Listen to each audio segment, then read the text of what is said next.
Je crois qu'aujourd'hui vous avez des choses à nous présenter et en particulier, voilà, tu peux prendre le micro, allume-le parce qu'il est éteint, les nouveaux dossiers et toutes les activités du mois. Il s'agit du petit bouton en bas à gauche.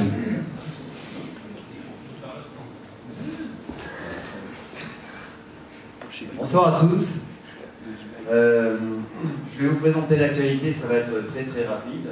Il y a un dossier qui va être présenté par Thomas. Aujourd'hui, il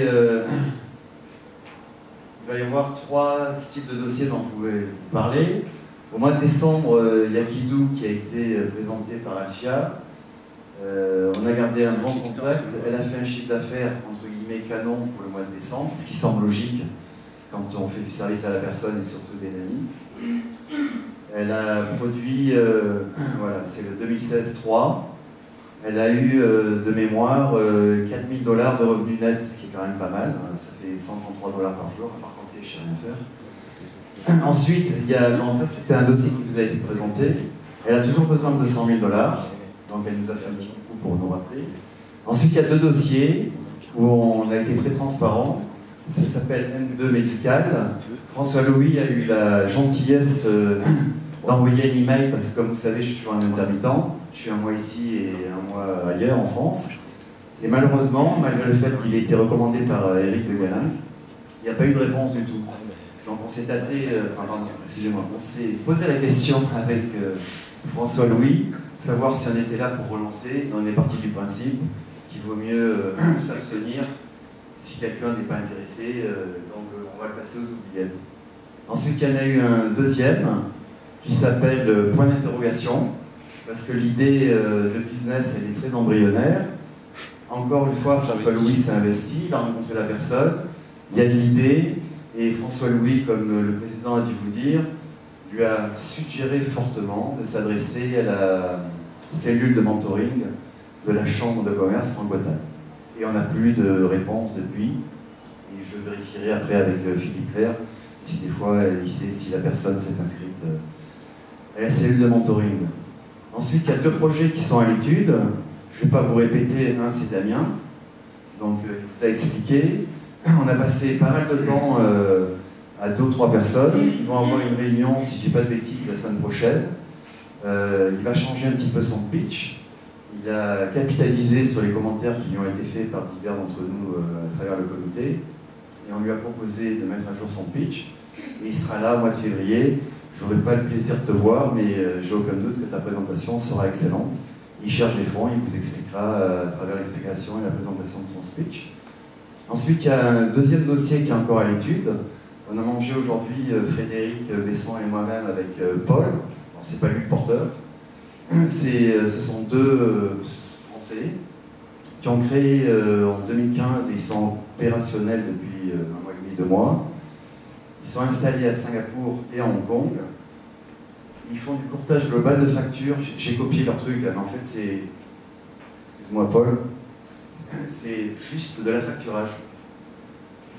Vous passez chez eux et via leur site, ils trouvent un client qui achète une facture qui est due par quelqu'un d'autre. Néanmoins, ils ont une très belle valeur ajoutée. Donc ça a été le premier contact. Ils vont nous envoyer des documents. Ça s'est très très bien passé. Et j'imagine, moi je ne serai pas là le mois prochain, mais il y a plein de personnes bien habilitées pour le faire. Ils vous donneront au mois de février quelle est la suite à donner à ce dossier. Et je vais finir par, comme disaient les Anglais, de last but not least. Il y a une très très belle présentation qui va être faite. On a passé un peu de temps avec 2, entre guillemets, jeunes Français. Pour moi, tout le monde est jeune. 2 jeunes Français qui ont créé il y a 2 ans une société. Ils vont certainement en parler mieux que moi. Je voulais évoquer rapidement. Ils font de la connexion d'objets par Internet. Et leur idée, c'est de lever des fonds. Ils ont déjà levé une petite partie avec les Business Angels pour grandir. Et j'appelle, je ne sais plus qui, Thomas. C'est Thomas qui vient? Ouais, bah. Thomas et Aurélien. Thomas et Aurélien, si vous voulez nous rejoindre.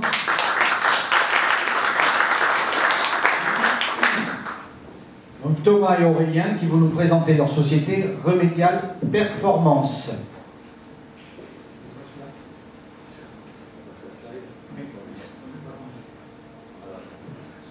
Merci beaucoup.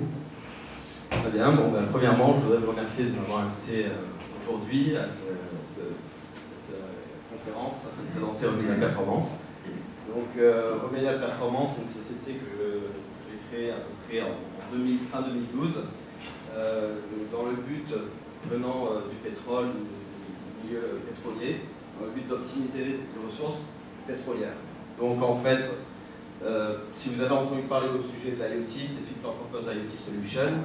IoT vient du terme anglophone l'Internet of Things, qui sont l'Internet des objets.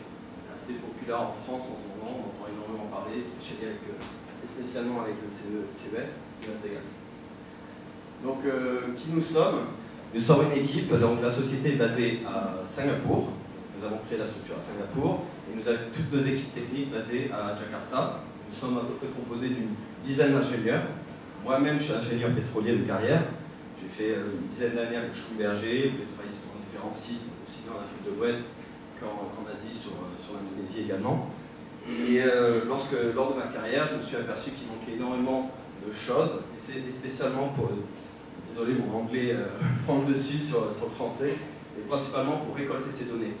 Donc à savoir que les assets des grandes majors pétrolières sont isolés, c'est ce qu'on appelle des data silos, et donc nous avons créé une solution qui permet la collection de ces données en temps réel, donc l'Internet des objets, afin d'apporter de l'analytique derrière. Donc à savoir que l'analytique, c'est ce que le client est prêt à payer aujourd'hui.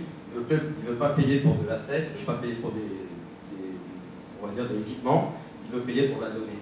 Et cette donnée, elle a énormément d'importance. Et donc on a essayé d'apporter, on a construit un écosystème qui permet l'agrégation des données, donc la collection des données à partir des sites.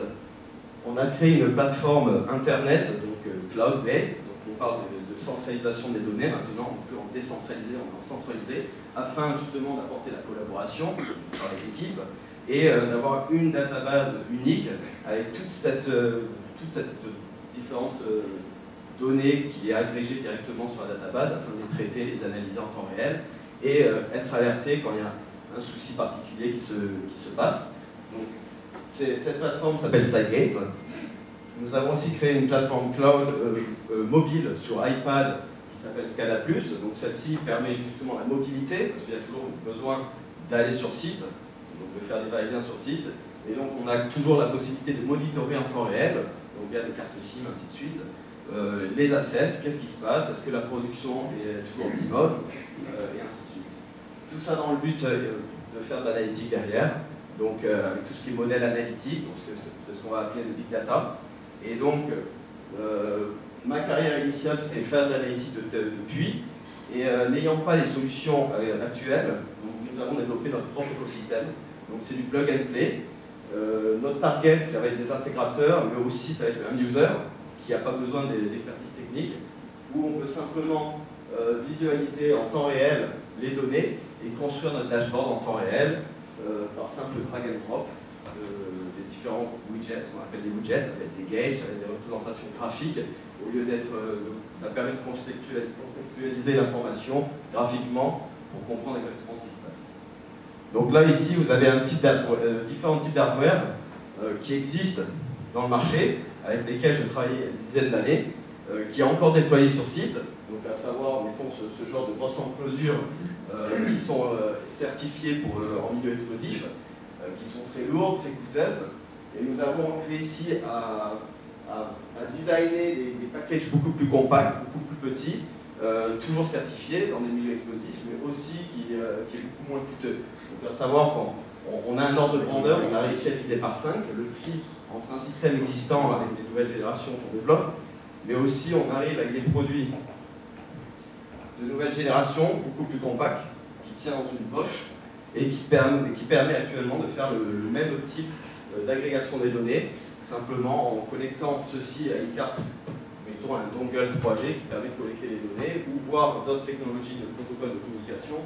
On entend parler en France, surtout dans le domaine de l'IoT, comme des sociétés comme Sigfox et ainsi de suite.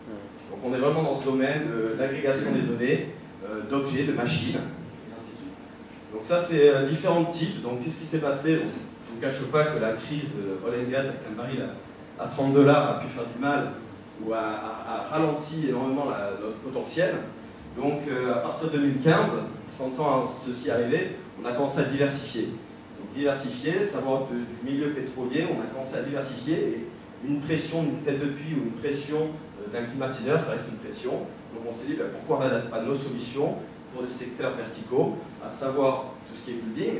Donc nous avons fait des projets et nous avons récemment reçu une lettre d'attention d'être contracté pour une tour de 50 étages sur Jakarta, où on va faire tout ce qui est building management system, grid management, on va pouvoir collecter et agréger toutes les données dans une plateforme unique. Donc ça c'est important, comprenez bien, data silo, les données sont vraiment dispatchées, souvent les services ne parlent pas entre eux, et donc on a développé un système qui permet d'agréger ces données, qui communique avec tous ces systèmes dans une plateforme unique, et ensuite pouvoir collaborer, et ainsi de suite. Donc là, le slide d'avant, c'était un projet qu'on a fait pour Schlumberger, donc une société parapétrolière, mon ancien employeur également, où on a fait donc le suivi et l'industrialisation de tout un site de ce qu'il appelle une flow loop test. Et donc on a fait l'intégration complète. Ils utilisent nos solutions actuellement. Donc la problématique, c'est qu'ils ont des gaz compresseurs qui coûtent plusieurs millions de $ d'investissement. Et donc nous avons intégré ce genre de petit boîtier qui permet en temps réel de monitorer donc, la consommation énergétique de cette machine, savoir est-ce que la machine est effective, ainsi de suite. Il va monitorer les différents paramètres de température. Donc ça, c'est ouvert. S'il y a des augmentations de température, on va savoir qu'il y a des échauffements ou l'usure qui se passe. Et aussi tout ce qui est vibratoire.